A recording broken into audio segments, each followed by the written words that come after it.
Dear students, आज हम biological nitrogen के बारे में पढ़ेंगे। Biological nitrogen fixation.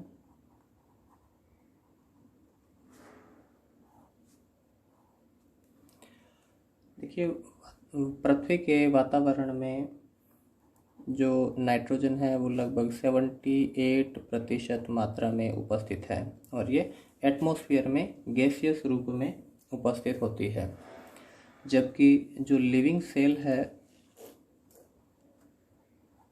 उसमें लगभग 10 से 15% मात्रा में नाइट्रोजन एटम्स है वो प्रेजेंट रहता है। और ये नाइट्रोजन की जो उपस्थिति होती है कोशिका में, वो एज ए डीएनए मॉलिक्यूल में प्रेजेंट है, प्रोटीन, क्लोरोफिल या किसी कोफैक्टर के रूप में या इलेक्ट्रॉन कैरियर के रूप में उपस्थित रहती है नाइट्रोजन कोशिका में। लेकिन जो वातावरण में नाइट्रोजन उपस्थित है 78%, लिविंग सेल को लगभग चाहिए 10 से 15% की मात्रा में, फिर भी सभी कोशिकाएं, सभी सेल्स है वो वातावरण की N2 को यूज नहीं कर सकती है, यूज करने में वो सक्षम नहीं होती है, उनमें इस तरह की मशीनरी नहीं पाई जाती है। केवल कुछ कोशिकाएं जो प्रोकैरियोटिक सेल्स होती है, केवल प्रोकैरियोटिक कोशिकाएं हैं, वो भी कुछ प्रोकैरियोटिक कोशिकाएं जो वातावरणीय नाइट्रोजन को उपयोग करने में सक्षम होती है, उनमें कैपेबिलिटी होती है जो नाइट्रोजन को स्थिरीकरण करने में मदद करती है, वही केवल नाइट्रोजन का स्थिरीकरण कर सकती है। ये जो प्रोकैरियोटिक कोशिकाएं होती है, दो प्रकार से नाइट्रोजन का फिक्सेशन करती है। एक होती है वो मुक्त अवस्था में रहते हुए नाइट्रोजन फिक्सिंग करेगी या फ्री लिविंग कंडीशन में, और सेकंड कंडीशन होती है किसी यूकैरियोटिक सेल के साथ में, यूकैरियोट्स के साथ में सहजीवन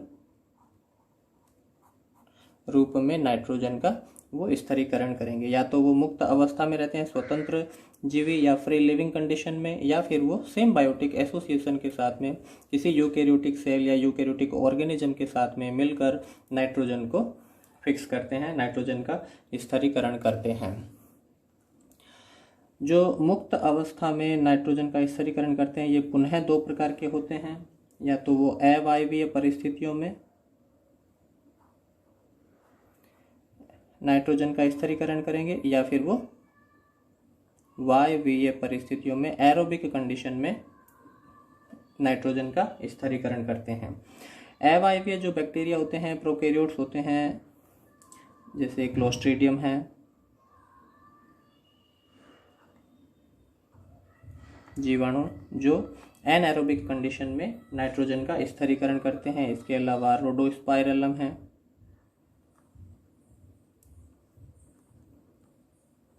क्लोरोबियम जो फोटोसिंथेटिक है,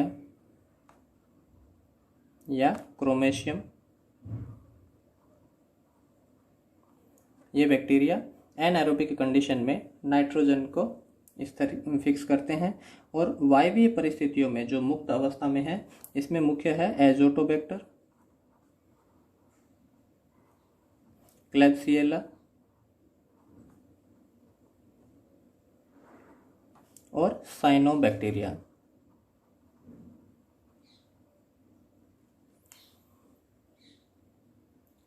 जो एरोबिक रेस्पिरेशन करने वाले जीवाणु हैं, जैसे एजोटोबैक्टर है, क्लेब्सिएला जीवाणु हैं, और साइनोबैक्टीरिया जैसे नोस्टॉक, एनाबिना, ओसिलेटोरिया, ये फ्री लिविंग कंडीशन में नाइट्रोजन का स्थिरीकरण करते हैं। सेकंड है सिम्बायोटिक एसोसिएशन के साथ में नाइट्रोजन का जो जीवाणु एसोसिएशन नाइट्रोजन फिक्स करते हैं, ये पुनः दो टाइप के होते हैं। जो एक तो लेग्यूम प्लांट के साथ में एसोसिएशन करते हैं, या फिर वो नॉन लेग्यूम प्लांट के साथ में एसोसिएशन में रहते हैं। लेग्यूमिनस प्लांट के साथ में जो सिम्बायोटिक एसोसिएशन रखते हैं। मुख्य जीवाणु है राइजोबियम, जबकि नॉन लेग्यूमिनस प्लांट में जो एसोसिएशन है वो फ्रैंकिया, साइनोबैक्टीरिया या क्लेब्सिएला भी है। क्लेब्सिएला जीवाणु है वो दोनों प्रकार से फ्री लिविंग और सिम्बायोटिक एसोसिएशन में नाइट्रोजन का स्थिरीकरण करते हैं। इसी तरह से साइनोबैक्टीरिया है वो भी दोनों ही परिस्थितियों में नाइट्रोजन का स्थिरीकरण करने में सक्षम होते हैं। अब हम देखते हैं सहजीवी जीवाणु किस प्रकार से नाइट्रोजन का स्थिरीकरण करते हैं।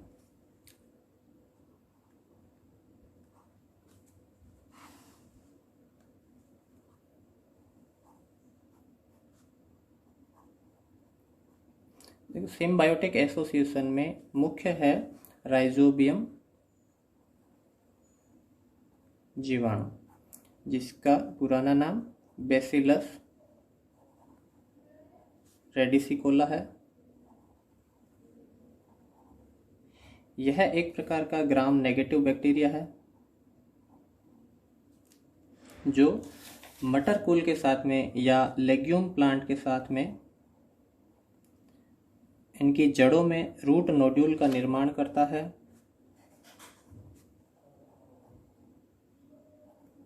और नाइट्रोजन को स्थिरीकरण करने में हेल्प करता है। जो राइजोबियम जीवाणु है इसके 3 रूप है वो पाए जाते हैं। एक मुख्य रूप से जैसे राइजोबियम है, यह इसका जो ये स्ट्रेन होता है वो फास्ट ग्रोथ करता है, और ये मुख्य रूप से जैसे पाइसम है या विसिया फाबा है, इन जीनस के साथ में ये फास्ट ग्रोथ करता है और एसोसिएशन करता है। जो इसका स्ट्रेन है राइजोबियम है। सेकेंड इसका जो स्ट्रेन है जैसे ब्रेडाई राइजोबियम है,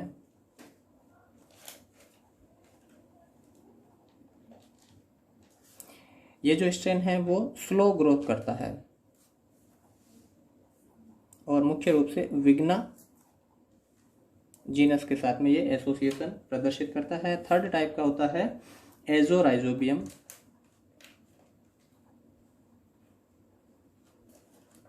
ये इन दोनों का इंटरमीडिएट कैरेक्टर है वो शो करता है।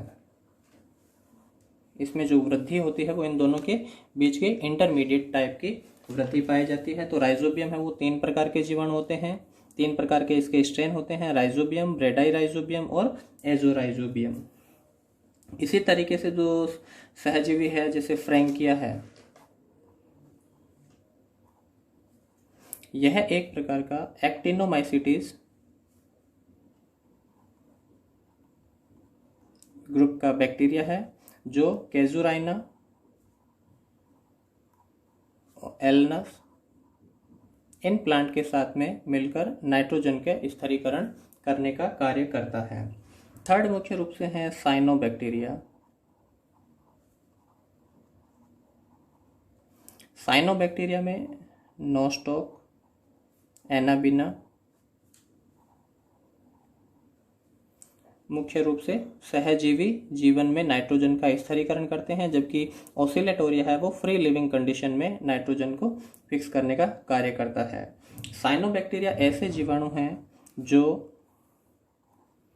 लाइकेन से लेके एंजियोस्पर्म प्लांट तक एसोसिएशन प्रदर्शित करते हैं। जैसे फंजाई के साथ में मिलकर ये लाइकेन बनाते हैं। ब्रायोफाइटा में नोस्टॉक की जो एंथोसिरोस होता है उसमें नोस्टॉक की कॉलोनी प्रेजेंट रहती है।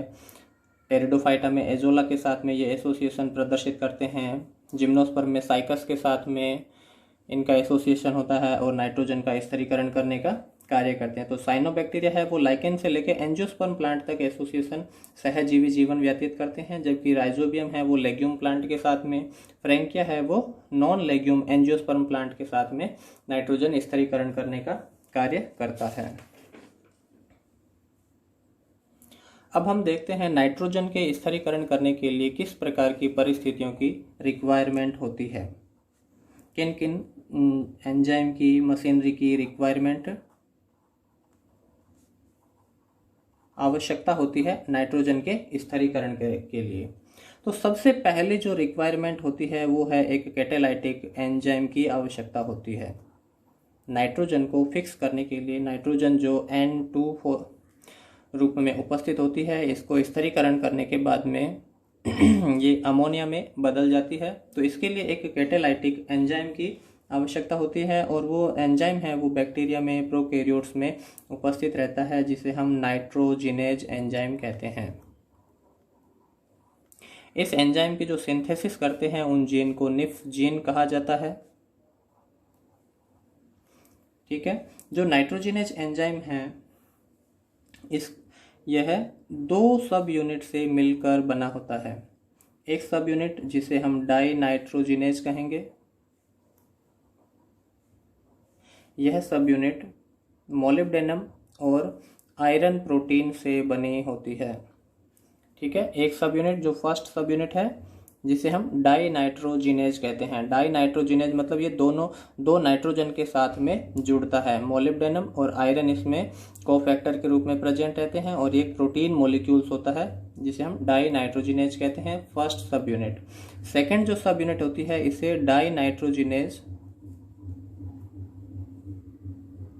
रिडक्टेज कहते हैं। यह केवल आयरन प्रोटीन से बनी होती है। इसमें जो कोफैक्टर है वो केवल आयरन उपस्थित होता है। आयरन है वो एज ए इलेक्ट्रॉन कैरियर के रूप में कार्य करता है। Di nitrogenase reductase. जो नाइट्रोजन मॉलिक्यूल इस फर्स्ट सब यूनिट से जुड़ते हैं उन्हें रिड्यूस करने का कार्य है वो सेकेंड कंपोनेंट या सेकेंड सब यूनिट है वो करती है।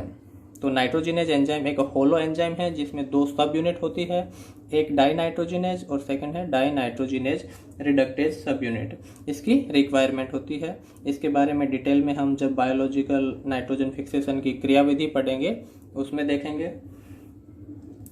सेकंड जो रिक्वायरमेंट होती है वो है किसी रिड्यूसिंग एजेंट की या रिड्यूसिंग पावर की रिक्वायरमेंट होती है, क्योंकि नाइट्रोजन का रिडक्शन करना है तो किसी रिड्यूसिंग पावर या प्रोटॉन डोनर की आवश्यकता होती है और वो प्रोटॉन डोनर यूनिट होती है वो है NADH2 या NADPH2। 2 नाइट्रोजन मॉलिक्यूल के रिडक्शन में 8 इलेक्ट्रॉन की आवश्यकता होती है।